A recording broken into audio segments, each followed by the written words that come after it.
All right, real quick, let's start with some love for the rest of the team first. Kiki Area Finn, 18 and 10. She followed up that great game that she had. She had a 30 and 12 last game. This one's another great one. Even before this game, her averages this year weren't too far off from last year. I think reports of her demise are greatly exaggerated. She's doing just fine, especially when you consider the fact that they've had a lot of blowouts and she's played limited minutes. Just 25 in this one. Hey, go. Hey. Okay, that's enough. Don't worry about it. I shouldn't even ask. And they've had a lot of games just like this. 6 offensive rebounds. She's dominated the offensive rebound all year, really. So great to see that. Rhea Marshall, she had 10 points, 10 rebounds, 5 blocks. That's everything you ask from her. Rim protection and a nice double double. She is super efficient in this one as well. 5 for 7. TiVo, this is her second or third great game in a row. Ever since that Notre Dame game where she had 0 assists and 5 turnovers, she's turned that around. 15 assists and 5 turnovers since then. 3-point shooting starting to get turned around. This is the player they thought they were getting. I said this in the last video. This is the player they thought they were getting in that transfer portal, and now she's finally showed up. Great to see it. 14 points and 6 assists, 2 steals and 2 blocks. If she plays like this, they're a tough out against anybody in the country, and they're going to need that against UCLA. Kaylee Heckle, 4-to-1 assist to turnover ratio on this one. Again, I believe that she can have an Elena Arnasalo type effect on this team when it comes to high assists, low turnovers. Maddie McDaniel for South Carolina, she's another one. Right now, 7 turnovers. I'm sorry, 7 assists to 1 turnover. I believe Kaylee Heckle can fall somewhere in between that. But we're here to talk about Juju. You know what's up. We're here to talk about Juju Watkins and the 40 points. 9 for 11 from three. That's a USC record. Man, it was nice to see it. It was nice to see it. And I told you guys, she's a much better shooter than what we saw in those first 5 games. All right, she was 43% and 50% in the last 2 games from three, respectively. Now she came out here 9 for 11. Guess what? She's already up to 38% on the season, just that quick. But this game was impressive. There was a turnaround three. I don't think I've seen that from her much. So she was definitely feeling it. Pull ups off the dribble, pull ups off the catch, from the corner, hash, top of the key. It didn't matter.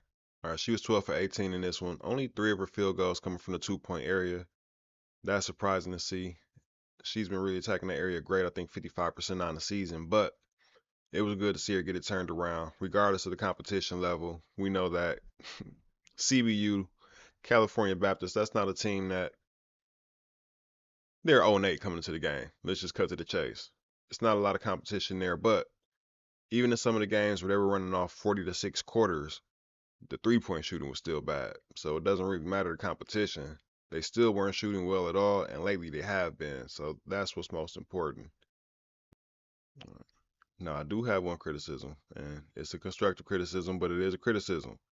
Before I tell you guys what it is, I want to add some context first, just so that it doesn't seem like I'm trying to cause division in the locker room. Not that they'll ever see this, not that it matters what I say, but still, I want to make my intent clear because it's not that.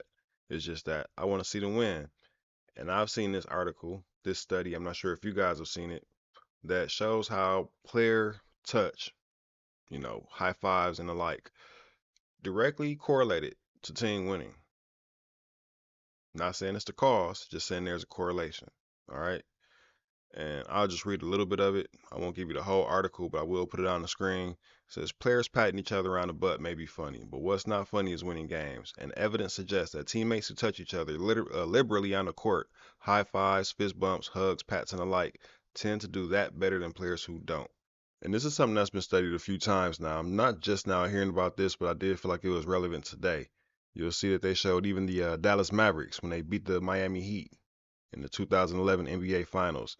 They were a lot more touchy-feely, as they say, than the Miami Heat. And so now why I bring that up and why I feel like that's relevant is because we're going to watch some of these clips again. And most of these are just Juju Watkins hitting shots, but it's not her that I want you to watch.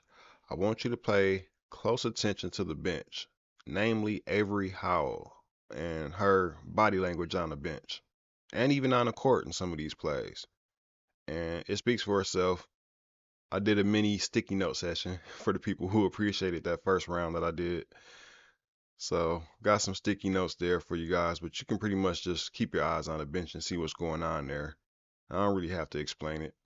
And again, I'm not putting this out there to try to cause any division or point any fingers at every Howe. I think that she's played out of her mind the last few games.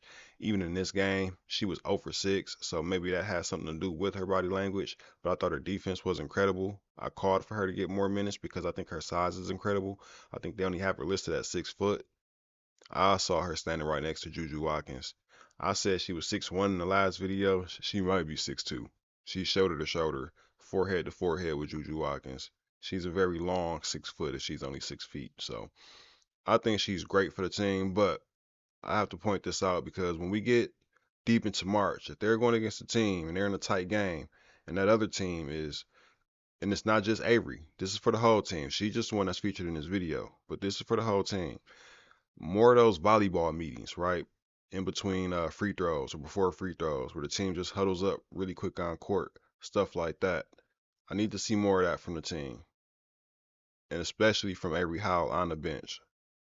And like I said, on the court, there's some clips on here where she almost walks right past Juju Watkins after a nice shot. If your teammate's going for 40, your teammate's breaking a record, 9 for 11 for threes, there should be just a little bit more, exuberance there. And that's just my opinion on that. So I won't harp on it too long because it's not a big deal at all. But it is something. It's the small things that separate good teams from champions. And I believe that this is just one of those small little things that, with them being a new group, they could work on and they could build towards being better at by the end of the season. Anyway, thank you guys for watching. I'll catch you on the next video. Until then.